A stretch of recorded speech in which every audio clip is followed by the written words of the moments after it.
Exploration is sadly underdeveloped in many tabletop role-playing games. Rolling for perception and survival to track doesn't quite cut it. We're going to change that.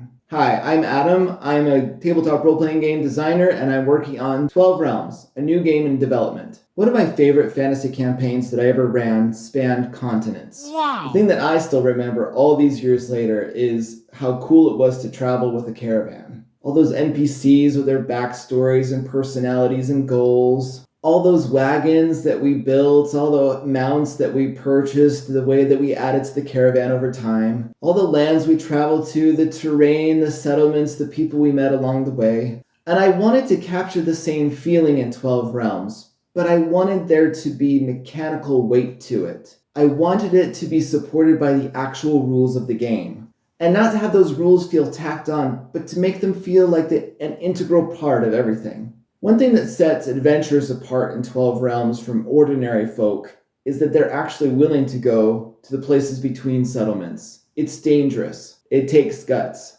And traversing those distances is not only dangerous, but it's physically demanding. You're on the road, traveling, sleeping poorly. You need to be prepared for whatever might happen. And that's where caravans step in. Caravan is just a game term that refers to your traveling group. The people, the animals, the vehicles, your equipment, and so on. At first, it might just be your adventuring party and their mounts. I'm on a horse. But you might one day add wagons, handcarts, chariots, carriages. Maybe your mounts include horses, mules, camels, or even more fantastical ones like giant lizards, dragons, griffins. And the people joining you might be cooks, squires, apprentices, priests. So what can all these people, animals, and vehicles really do for you, an adventurer? They make your travel less grueling, and they make your resting better. Think of it like leveling up your rests.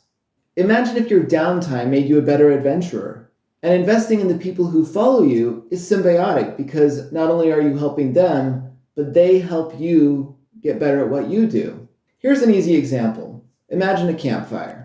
I love camping, but the worst camping trips that I've ever been on all had one thing in common. We either couldn't get the fire started or couldn't keep it going.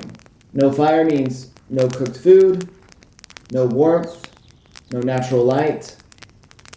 It sucks. So let's imagine that one of the first people you add to your following is someone who tends the fire. Hello? They gather the fuel for it, they light it, they keep it going. They can do it in all kinds of weather, and they keep the smoke to a minimum to not attract attention. It's a simple job, but the benefits for you, the benefits. When you get back to camp after hours of adventuring, how nice it is to see a glowing fire. It means you can have a hot meal, a warm place to sleep. You have protection from fire-wary predators. In other words, your rests are more restful, which we can then interpret into game mechanics. Thanks, Fire Chief. And as this person improves in their tasks, you reap more and more benefits. And that's just one person. Imagine a whole entourage. It's like a tiny village, which is way better than a stronghold or a bastion because you get to take it on the road with you and reap its benefits over and over again every time you have a little bit of downtime, even when you're not near any major settlement.